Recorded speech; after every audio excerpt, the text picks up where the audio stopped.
मुनिद्वय के चरणों में बारंबार नमोस्तु। महर्षि, इस समय बड़े बड़े गरबा महोत्सवों का दौर चल रहा है और ये पूरी तरह से सार्वजनिक होते हैं और प्रोफेशनल होते हैं और युवाओं का इनमें जाने का बहुत रुझान होता है। तो बाकी लेकिन इसमें कई बार कई विसंगतियां भी देखने में आती हैं। तो महर्षि, इनमें जाना चाहिए या नहीं, या जाएं तो किन बातों का ध्यान रखना चाहिए? देखिए, गरबा क्या है? गरबा एक रास है जो भक्ति के रूप में प्रकट हुआ। और ये जब हम इसके अतीत को देखते हैं तो पुराने ज़माने में वे लोग भाव भक्ति से अपने इष्ट आराध्य के प्रति अपने श्रद्धा और अनुराग की अभिव्यक्ति नृत्य गान के माध्यम से करते थे, जिसमें सात्विकता और शालीनता होती थी और प्रायः वे लोग व्रत उपवास से संपन्न रहते थे।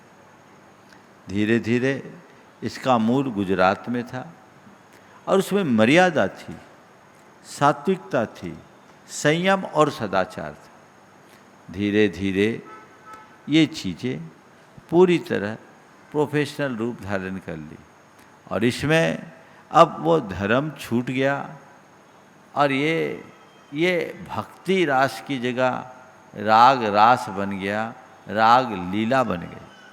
और इसमें युवा वर्ग जिस तरीके से जुड़ रहे और पूरे रात तक जिस तरह के कृत्य हो रहे हैं, इसमें हमारी मर्यादाओं का हनन हो रहा है। भक्ति तो कौन,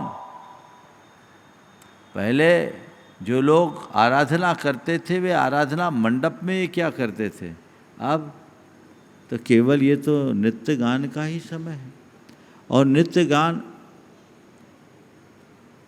गान में ही लोग लग गए तो पूरी तरह उलझने लगे।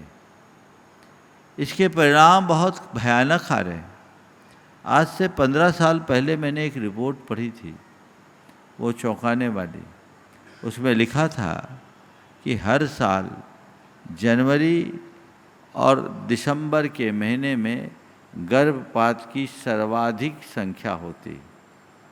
उस रिपोर्ट का पूरा विश्लेषण था, हो सकता है मेरे संग्रह में वो हो भी, जिसमें लिखा था कि गरबा के समय युवक युवती एक दूसरे के निकट आने के बाद जो अनैतिक संबंध बनाते हैं, उसके कुपरिणाम स्वरूप दिसंबर जनवरी होते होते इतनी तादाद में गर्भपात होते हैं।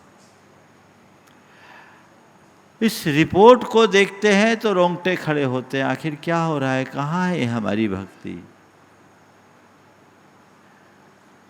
भक्ति यदि आप करें, आपकी धार्मिक मान्यता है, विश्वास है और ये हमारी संस्कृति का अंग है, हमारी सांस्कृतिक पहचान है, पर उसमें वही होनी चाहिए। संस्कृतियों के साथ जब अपसंस्कृतियाँ मिल जाती है तो महाविकृति प्रकट होती है।